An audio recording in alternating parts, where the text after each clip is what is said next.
하나님 말씀 보도록 하겠습니다. 데살로니가 전서 5장 16절입니다. 함께 선포하는 마음으로 합독하도록 하겠습니다. 항상 기뻐하라. 다시 한번 하겠습니다. 시작. 항상 기뻐하라. 아멘. 제가 지금까지 설교하면서 이렇게 본문이 이렇게 짧은 경우는 없었어요. 그런데 너무 본문이 짧습니다. 오늘도 거룩한 주님의 날, 우리가 주님의 그 십자가 은혜, 그 구원의 기쁨을 마음에 담고 이렇게 함께 모여서 하나님을 찬양한다는 것이 가장 귀한 일입니다. 오늘도 주를 찬양하며 예배할 때 사랑하는 성도 여러분들에게 하나님의 크신 은혜가 넘치시기를 주의 이름으로 축복합니다. 사람 속에 그 호르몬이 있죠. 이 호르몬 중에 엔돌핀이 있습니다. 그래서 이 엔돌핀이 우리들 몸속에 작용을 하기 때문에 우리가 피로해도 빨리 회복될 수가 있고 또 질병도 이길 수가 있고 또 암세포도 이길 수 있는 그런 강력한 힘을 가지고 있다고 합니다. 그런데 이 엔돌핀이 어떻게 해서 생성되는가? 가장 효과적인 촉진제는 기쁨이라고 합니다. 기쁨의 웃음. 그것이 가장 강력한 촉진제라고 합니다. 그래서 하루에 15초만 웃어도 15초 기쁨으로 웃어도 이틀을 더 산다고 합니다. 그러니까 한번 쭉 이제 알아서 계산해 보십시오. 참 놀라운 일이죠. 또 다이돌핀이라고 또 있습니다. 다이돌핀. 그런데 이 다이돌핀은 엔돌핀의 4000배 효과가 있다고 합니다. 엄청나죠? 참 놀라운 사실이에요. 이 다이돌핀은 어떤 때 어떻게 해서 생성되는가? 감동받을 때, 뭔가에 정말 감동받을 때 생성된다고 합니다. 그리고 또 마음속에 큰 기쁨이 솟아날 때, 기쁨, 마음속에 기쁨이 넘칠 때에 이 다이돌핀이 생성된다고 합니다. 그리고 또 전혀 알지 못했던 진리, 하나님 말씀을 깊이 깨달았을 때, 그때 이 다이돌핀이 많이 생성된다고 합니다. 그래서 우리들의 삶에 기쁨이 굉장히 중요한데 이렇게 엔돌핀, 다이돌핀 이것들이 우리들 몸속에서 이렇게 작용을 할 때 우리들의 삶이 건강하고 또 기쁨의 삶을 살 수 있다는 것이죠. 그래서 삶의 어떤 그런 기쁨이라는 것은 정말 중요하죠. 어떻게 보면은 이렇게 많이 웃을 수도 없는 어떤 그런 세상인 것 같지만 그래도 정말 기쁨의 삶이라는 것은 너무 중요한 일입니다. 오늘 우리 하나님께서도 이 기쁨에 대해서 우리들에게 말씀을 하셨습니다. 16절에 항상 기뻐하라. 이것은 부탁도 아닙니다. 명령입니다. 명령. 그리고 그냥 기뻐하라가 아닙니다. 항상, 항상. 어찌 보면은 참 굉장히 무겁죠. 항상 기뻐하라. 하나님의 명령이기 때문에. 우리가 지난주에는 어떻게 하면은 그런 인간관계, 정말 아름다운 관계, 그런 인간관계를 맺을 수 있을까 하는 그런 말씀을 성경을 통해서 우리가 살펴봤죠. 이렇게 하고 난 다음에 이제 항상 기뻐하라. 뭔가 주제를 바꿨죠. 항상 기뻐하라 했습니다. 데살로니가 교회 성도들은 정말 신앙생활을 잘했죠.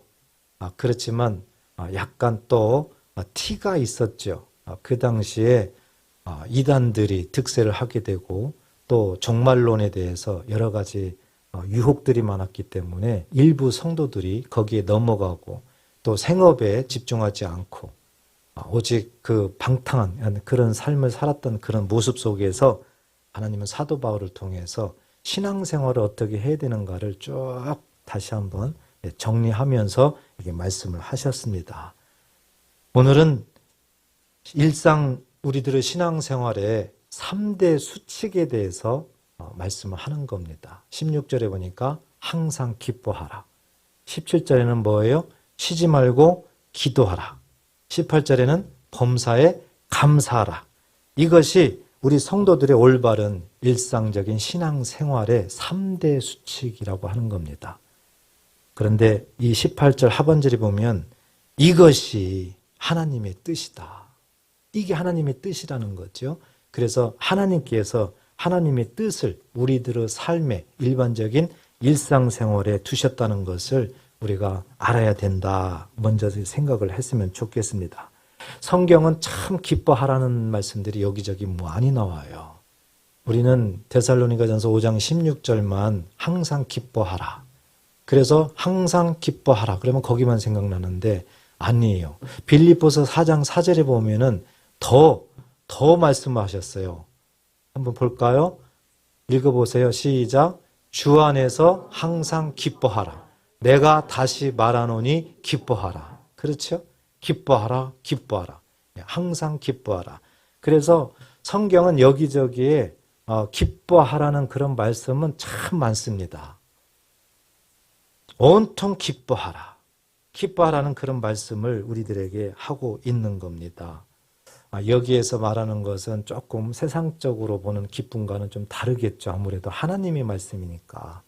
우리가 인간적으로 이렇게 살펴보게 되면은 누구나 다 사람은 기뻐하고 싶습니다.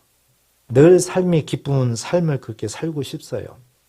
그렇지만 현실적으로 우리 인간적으로 보세요. 우리가 힘들 때, 어려울 때, 고난이 올 때 과연 기뻐할 수 있을까요? 여러 가지 근심 걱정이 많은데 어떻게 기뻐할 수가 있을까요? 이것은 우리가 하나님의 자녀이기 전에 인간으로서 어찌 보면은 어려운 일입니다. 더 어렵게 말하면은 참 불가능할 수도 있어요. 좋을 때는 누구나 다 좋잖아요. 정말 좋은 일이 있으면은 정말 막 기쁘잖아요. 그렇지만 또 정말 어려운 일이 생기게 되면은 기뻐할 수가 없는 거죠. 너무너무 힘든 그럴 때에는 어떻게 기뻐할 수가 없는 거예요.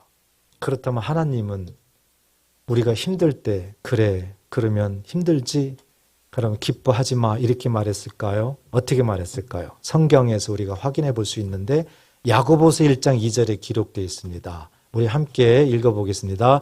내 형제들아 너희가 여러 가지 시험을 당하거든 온전히 기쁘게 여기라. 하나님이 우리 마음을 알고 우리가 힘들고 지치고 어려울 때 기뻐할 수 없는 인간의 감정 하나님 아시니까 그래 이때는 기뻐하지 않아도 돼. 네 감정 그냥 표출해. 그럴 줄 알았는데 아니네요. 시험이 들 때 해도 고난과 역경 속에서도 어려운 일이 있을 때에도 어떻게 하라고 합니까? 기쁘게 여기라. 그런데 앞에 뭐가 붙었어요? 온전히 기쁘게 여기라. 항상 기쁘게 여기라. 그렇게 말씀을 했단 말이에요. 그럼 우리가 이제 숙제네요. 인간적인 현실적으로는 기뻐할 수가 없는데 하나님 말씀은 기뻐하라 하니 이게 어떻게 해결해야 되겠는가? 분명한 것은 우리 사람의 어떤 역량으로는 해결할 수가 없습니다. 하나님도 아십니다. 하나님도 우리 인생의 연약함을 너무 잘 아세요. 너무 잘 아세요. 하나님은 왜 이런 말씀을 하셨을까요? 하나님의 힘으로 기뻐할 수 있는 거예요. 믿으시기 바랍니다. 그래서 우리 하나님께서는 하나님의 힘, 이것을 믿도록 해서 그 힘으로 기쁨을 얻도록 하는 것입니다. 하나님은 이 사실을 성경을 통해서 기록해서 우리들에게 알게 하시는 것입니다. 그래서 먼저 우리가 정말 하나님의 힘이 무엇인지 이 사실을 알고 우리가 이 사실을 믿고 이와 같은 소망을 갖는다면 기뻐할 수 없는 와중에서도 기뻐할 수 있다는 사실을 믿으시기 바랍니다. 성경을 가만히 보면은요. 그래서 하나님이 말씀하는 영역을 보면은 인간이 기뻐할 수 없는 정말 어려운 그 상황에서 하나님 앞에 기뻐하는 모습들이 너무 많아요. 세상의 모습처럼 그냥 기쁜 모습, 어떤 좋은 일 이런 것 때문에 다 기뻐한다. 그런 표가 안 나는 거예요. 그런데 성경을 가만히 보면 기뻐할 수 없어요. 도대체 기뻐할 수 없는데 기뻐한단 말이죠. 우리가 이것을 많이 제시를 해주고 있어요. 그래서 이 기쁨의 근원에 대해서 우리가 잘 알아야 된다. 하나님이 왜 기뻐하라? 하나님의 힘이 무엇인지 이 부분을 우리가 알고 믿고 소망을 가져야 어려운 상황 속에서 기뻐할 수가 있다. 이것을 우리에게 분명히 말씀합니다. 그래서 우선 성경적으로 보겠습니다. 먼저 구약 성경에 이사야 62장에 보면은 기쁨에 대해서 나옵니다. 3절과 4절 우리 같이 한번 읽어볼까요? 너는 또 여호와의 손에 아름다운 관, 내 하나님의 손에 왕관이 될 것이라. 버림받은 자라 부르지 아니하며 다시는 내 땅을 황무지라 부르지 아니하고 오직 너를 헵시바라 하며 내 땅을 뷸라라 하리니 이는 여호와께서 너를 기뻐하실 것이며 내 땅이 결혼한 것처럼 될 것임이라. 아멘. 왕관. 3절에 보니까 우리에게 왕관을 주신다는 말을 먼저 하시지요. 그리고 4절에 보니까 헵시바라는 단어가 나옵니다. 헵시바. 헵시바라는 단어 나오고 뷸라라는 단어가 나와요. 좀 발음하기도 힘들죠. 뷸라. 성경에 이런 단어가 나옵니다. 헵시바, 뷸라. 그런데 이 헵시바라는 뜻이 뭐냐? 뒤에 보니까 기쁨이라는 단어가 나오죠. 기쁨. 다시 정리하면 이 헵시바는 하나님께서 말씀하실 때 나의 기쁨이 너에게 있다. 원어적으로 보면 나의 기쁨이 그녀에게 있다. 이렇게 됩니다. 그래서 나의 기쁨이 너에게 있다. 하나님 말씀이에요. 하나님께서 지금 저와 여러분들에게 헵시바 이렇게 말할 때에는 하나님의 기쁨이 누구한테 있다고요? 나에게 있다. 그 뜻이에요. 그러니까 하나님은 기쁨을 우리들에게 부여하신다. 기쁨을 부여하신다. 그러면서 내 땅을 뷸라라 하리라. 이 뷸라는 결혼했다는 뜻이에요. 결혼했다. 그러니까 하나님과 이 땅이 결혼했다. 결혼했다는 거죠. 그래서 성경에 보면은 이렇게 결혼에 대해서 부부로 많이 표현을 하고 있죠. 이사야서에 이미 하나님께서는 우리들에게 그 당시에 헵시바, 뷸라 이렇게 말씀을 하고 있습니다. 그 당시에 이사야 때 보게 되면은 하나님을 잘 믿는 것 같은데 하나님을 잘 못 믿었어요. 너무 풍요롭고 군사적으로도 강하고 경제적으로도 풍성하고 이런 건 사실이지만 신앙적으로는 하나님을 떠났던 굉장히 퇴폐했던 그런 시대입니다. 이사야 시대 때에도. 그래서 그때에 하나님이 말씀하는 건데 너는 하는 2인칭이 나와요. 3절 4절에 보면은 너를 이렇게 나오거든요. 그때 너는 시온을 얘기합니다. 시온 그 당시에. 다시 그래서 예루살렘을 얘기를 해요. 그래서 예루살렘을 하나님께서 기쁨으로 다시 회복시키겠다는 그러한 선언을 이사야에서는 말씀을 하는 것이죠. 그렇지만 오늘날 우리는 이 말씀을 어떻게 이해를 해야 될까? 원래 세상에 죄가 들어와서 하나님 앞에 그 기쁨이라는 자체가 없어졌죠. 아담이 범죄하면서 하나님은 떠났죠. 그래서 이 땅은 버림받았어요. 버림받은 거라 표현이 되는 거죠. 그렇지만 하나님께서 다시 이 땅을 기쁨으로 회복시키겠다. 그래서 예수님을 이 땅에 보내신다. 이사야 우리가 읽었던 이 말씀은 바로 그 의미를 우리들에게 전달하는 거예요. 그 당시에 시온, 예루살렘을 표징으로 말씀하지만 하나님의 의도는 뭡니까? 처음 창세 전으로, 처음 아담이 범죄하기 전으로 모든 것들을 다 회복시키겠다. 그 단어가 기쁨이에요. 기쁨. 그래서 에덴 동산의 그 특징은 기쁨이에요. 안식이에요. 낙원이에요. 하나님은 예수님을 통해서 이렇게 다시 기쁨을 회복시켜 주겠다. 이사야를 통해서 이미 우리들에게 말씀을 하셨어요. 따라서 이 말씀대로 우리 예수님이 이 땅에 오셔서 말씀대로 이루십니다. 그대로 예수님이 이루세요. 자, 요한복음 5장 24절 한번 보겠습니다. 내가 진실로 진실로 너에게 이르노니, 강조죠. 맹세하는 겁니다. 진실로 진실로 내가 맹세코 이런 뜻이에요. 내 말을 듣고, 예수님의 말을 듣고 또 나 보내신 이를, 하나님이죠. 하나님을 믿는 자는 영생을 얻었고 그랬죠. 믿는 자는 영생을 얻는다. 얻을 것이다가 아니에요. 얻는다. 믿으면은 바로 얻는다 이런 뜻이죠. 예, 그 다음에 영생을 얻었고 심판에 이르지 아니하나니. 왜 심판에 이르지 아니한다고 할까요? 우리는 원래 심판을 받아야죠. 그런데 예수님이 대신 심판을 받으신다 그 뜻이에요. 우리가 받아야 될 심판을 예수님이 대신 심판을 받기 때문에 예수 믿는 저와 여러분들은 심판에 이르지 아니한다. 그리고 사망에서 생명으로 옮겼느니라 말씀합니다. 사망에서 아담이 범죄한 이후에 이 땅은 사망의 세계입니다. 그래서 우리가 사망의 세계에 살 수밖에 없어요. 사망의 세계의 결과는 지옥 가는 거지요. 이대로라면 지옥 가야 되는 겁니다. 그런데 예수님이 오셔서 십자가에 죽으심으로 우리가 심판에서 벗어나게 하시고 이제 생명으로, 생명의 나라로 우리를 옮겼다. 옮길 것이다가 아니에요. 옮겼느니라. 과거입니다. 우리는 예수 믿을 때 정말 예수를 믿는다면 예수님 때문에 심판에 이르지 아니하고 이 사망에서 생명으로 옮겨진 줄 믿으시기를 바랍니다. 이게 예수 믿는 거예요. 이 자체를. 이 부분이 너무 중요한 겁니다. 그래서 정말 이와 같은 그런 믿음이 생기게 되면 아무리 여러 가지 복잡한 일이 있어도 이 마음속 깊은 곳에서는 기쁨이 생깁니다. 기쁨이 생겨요. 내 형편은 정말 기뻐할 수 없는데도요. 요한복음 5장 24절 이 말씀이 내 심령 가운데 믿어지고요. 온전하게 마음속에서 살아 역사하시면은 기쁜 걸 어떻게 해요? 기쁜 걸. 누가 막을 수가 없어요. 기쁜데. 그래서 겉으로는 힘들어도 이 영은 막 기쁜 거예요. 그래서 기쁜 거예요. 그래서 고린도후서 6장 10절에 보면 근심하는 자 같으나 항상 기뻐하는 자요. 할렐루야.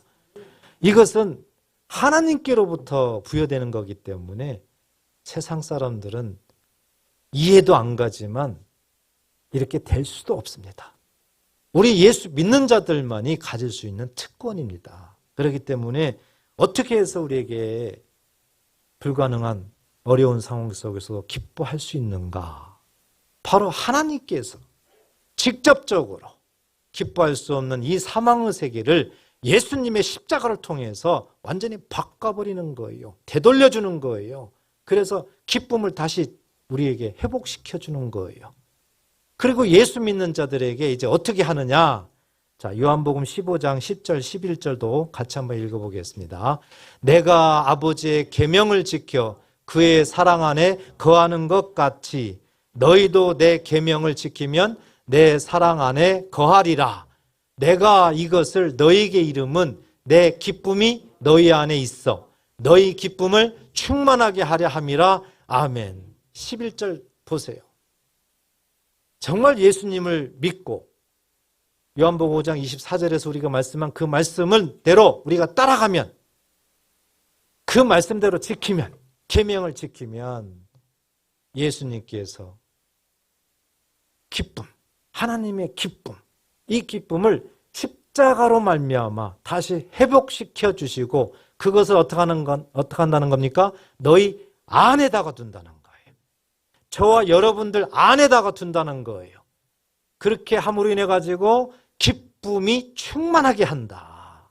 기쁨. 하나님이 주시는 기쁨.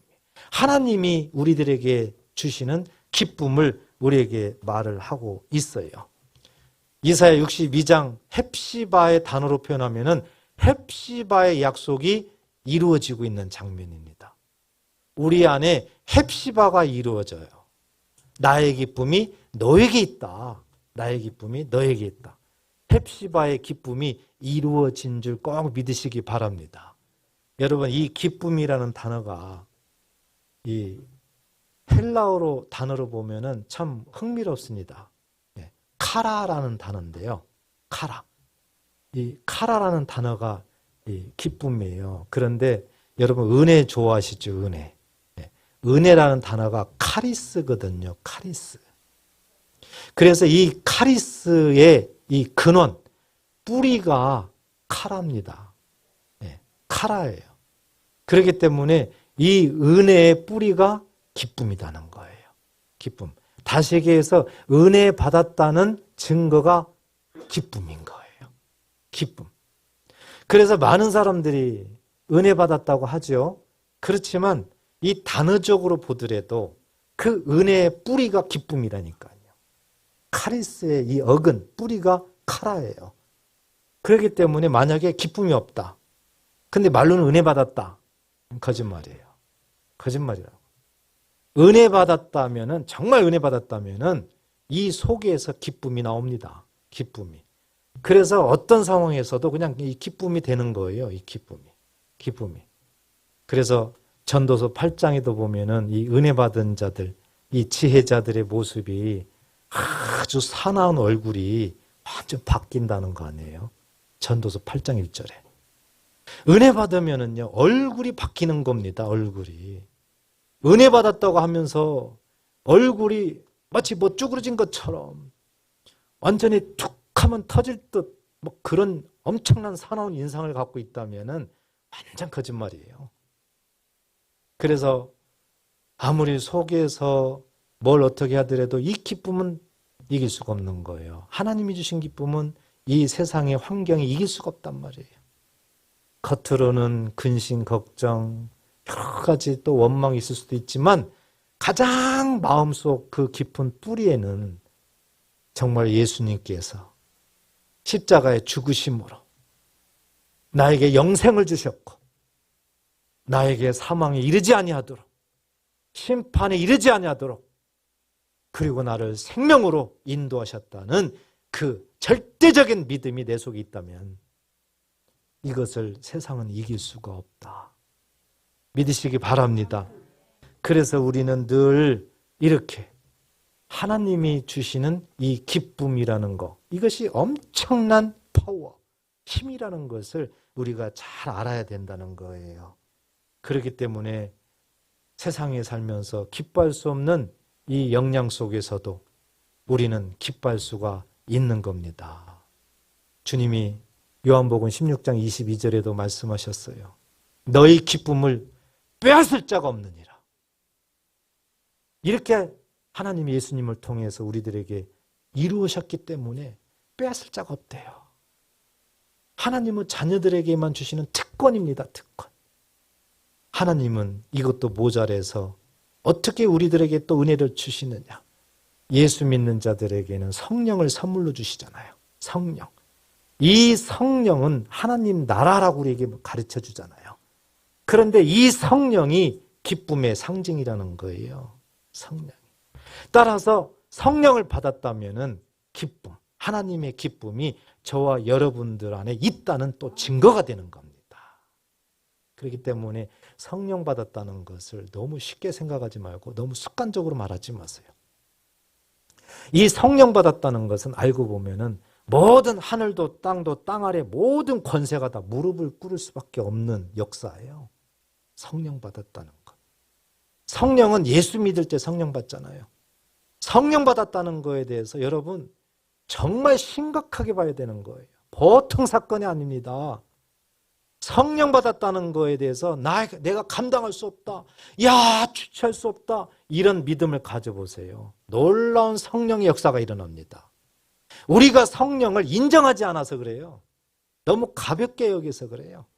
막연하게 여깁니다. 습관적으로 여깁니다. 어떤 분들은 너무 받았대. 나 받았어? 받았어. 그냥 그 정도예요. 아무 재미가 없어. 표가 안 나. 그러니까. 분명히 주님도 말씀했어요. 사람들 앞에서 나를 신하면 내 아버지 앞에서 너를 신하리라. 사람들 앞에서 나를 신하면은 천사들 앞에서 너를 신하리라 그랬어요. 예수님이 누구예요? 요한복음 14장 26절에 보면은 예수 이름으로 성령을 보낸다고 했단 말입니다. 그러므로 성령을 시인하게 되면 하나님 앞에서도 시인을 받는 거예요. 성령을 시인하게 되면 천사들 앞에서도 시인을 받는 거예요. 시인을 받는다는 얘기는 하나님의 놀라운 역사가 이루어진다는 뜻이고 우리의 모든 삶에 어떤 기도가 이루어진다는 뜻이고 우리를 방해하는 더러운 영이 떠나간다는 뜻이고 문제가 해결되는 뜻인 줄 믿으시기 바랍니다. 성령 너무 소중합니다. 지금은 우리의 신앙생활에서 딱 한마디로 성령 시대예요. 여러분. 그렇기 때문에 성령이 나에게 임했다는 얘기는 오늘 우리가 말씀을 들었던 하나님의 기쁨, 아담이 범죄하기 전에 그 기쁨 자체, 안식 그 자체가 저와 여러분 속에 성령으로 와 있는 줄 꼭 믿으시기를 축복합니다. 다른 방법은 없어요. 계속 이와 같은 믿음, 또 우리들에게 주시는 소망, 이것이 자꾸 커져야 되는 거예요. 커지면 기쁨이 나오게 되는 겁니다. 커지면 반대로 얘기하면은 이 믿음과 소망 이것이 없으면 세상 사람과 그냥 똑같은 거예요. 아무리 신앙생활에도 어떤 상황만 딱 등장하게 되면 완전히 내가 언제 예수 믿었냐, 내가 언제 신앙생활했냐, 전부 다 없어져요. 그리고 완전 다 세상 사람하고 똑같아요. 구분이 안 갑니다. 전혀 구분이 안 가요. 이런 모습이면서 주일날은 또 거룩한 척하면서 또 교회 나오잖아요. 맞아요. 안녕하세요 그러면 네 안녕하세요. 얼마나 거룩해 보입니까? 아니에요. 우리 속사람이 바뀌어야 되는 거예요. 속사람이. 그렇기 때문에 그 다른 것은 다 옆에다가 놓으시고 성령. 이 성령 받았다는 거에 대해서 여러분 막 감동이 넘쳐야 돼요. 잠이 안 와야 돼요. 정말 그러십니까? 성령 받은 걸 다시 한번 생각하세요. 이 성령의 역사는 세상이 감당 안 된다니까요. 성령 자체가 예수님이라니까요. 성령 자체가 하나님의 영이에요. 그렇기 때문에 감당이 안 돼요. 기쁨. 우리는 이렇게 소망을 가지고 살아나갈 때 환경과 상관없는 기쁨이 일어난다는 거예요. 우리가 잘 아는 스데반 집사 한번 생각해 보세요. 정말 성령 받고 난 다음에 성령 충만합니다. 그래서 예수님의 그 십자가 이것을 할 수만 있으면 열심히 전합니다. 복음을 전해요. 그 유대인들이 얼마나 강박해요. 하나님을 그렇게 잘 안다고 하면서도 그들은 예수 믿는 자들은 잡아 죽이려고 한단 말이에요. 예수님을 부인한단 말입니다. 스데반이 거기에 멈추질 않아요. 스데반이 담대하게 복음을 전합니다. 그랬더니 유대인들이 내버려 둘까요? 아니에요. 죽이려고 그래요. 이를 갈아요. 돌로 쳐 죽이려고. 그런데 스데반은 거기에 굴하지 않습니다. 성령이 충만합니다. 주님이 말씀하신 그 약속의 말씀이 마음속에 생명화되어 있어요. 그런데 놀라운 사건이 일어납니다. 스데반이 놀라운 환경을 보게 됩니다. 하늘문이 열려요. 성령 충만함으로 그 모습을 보니까 하나님의 영광이 가득하고 그리고 하나님 보좌 우편에 예수님이 앉아 계시는 게 눈이 보여요. 마치 창세기 28장에 야곱이 외삼촌 집에 가다가 돌베개 자고 있을 때 그 꿈에 하늘문이 열리고 사닥다리가 내려오더니 천사가 오르락 내리락 하면서 하나님 보좌에서 하나님의 음성이 들리는 것을 야곱이 직접 경험한 것처럼 스데반도 그와 같은 똑같은 모습으로 직접 목격을 하는 겁니다. 스데반이 왜 이랬을까요? 성령 충만한 거예요. 하나님의 말씀으로 충만한 거예요. 자, 사도행전 7장 55, 56절 한번 읽어보겠습니다. 시작. 스데반이 성령 충만하여 하늘을 우러러 주목하여 하나님의 영광과 및 예수께서 하나님 우편에 서신 것을 보고 말하되 보라 하늘이 열리고 인자가 하나님 우편에 서신 것을 보노라 한대. 아멘. 얼마나 기쁨의 소리예요. 기쁨을 주체할 수 없는 거예요. 환경은 유대인들이 자기를 지금 죽이려고 완전히 지금 둘러싸여 있습니다. 환경을 보질 않아요. 환경 아무 상관없어요. 보라! 그대로 말한 대로 그대로 증거, 간증하는 겁니다. 얼마나 기쁨이에요. 기쁨이란 단어는 없죠? 그렇지만 스데반의 그 기쁨은 놀라운 겁니다. 왜 이렇게 스데반이 기뻐할까요? 하나님의 힘입니다. 하나님께서 예수 믿는 자들에게 아담이 범죄하기 전에 하나님이 주셨던 그 낙원, 그 에덴 동산, 그 자체가 기쁨이었어요. 하나님의 기쁨. 이 기쁨이 세상에 죄가 들어옴으로 다 빼앗겼고 없어졌는데 하나님께서 독생자 예수를 통해서 다시 그 기쁨을 회복시켜 주셨어요. 그리고 예수 믿는 자들에게 다시 그 속에 집어넣어 주셨어요. 성령이 그 증거예요. 그러니 스데반이 이 자체가 마음속에 온전하게 믿어지고 있기 때문에 얼마나 기쁘겠어요. 그러니까 환경은 자기를 죽이려고 하고 있는데 담대하게 외치잖아요. 기쁨이 없으면 이렇게 못하지요. 스데반 같은 그런 기쁨이 저와 여러분들에게도 있으시기를 축복합니다. 제가 예전에 그 사역했던 곳에서 같은 부서에서 이렇게 같이 사역을 했던 어느 집사님이 갑자기 병원에 입원하시고 그랬었어요.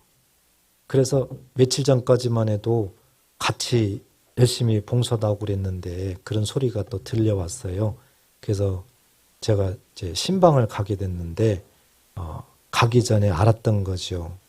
네, 건강 검진을 하면서 암이라고 이렇게 발견이 됐다고. 그런데 그게 3기라고 그런다는 거예요. 3기. 그러니 황당하죠. 그래서 이제 수술 빨리 급히 해야 된다. 제가 급히 또 갔습니다. 그래서 병원에 갔더니 이제 병실에 있는데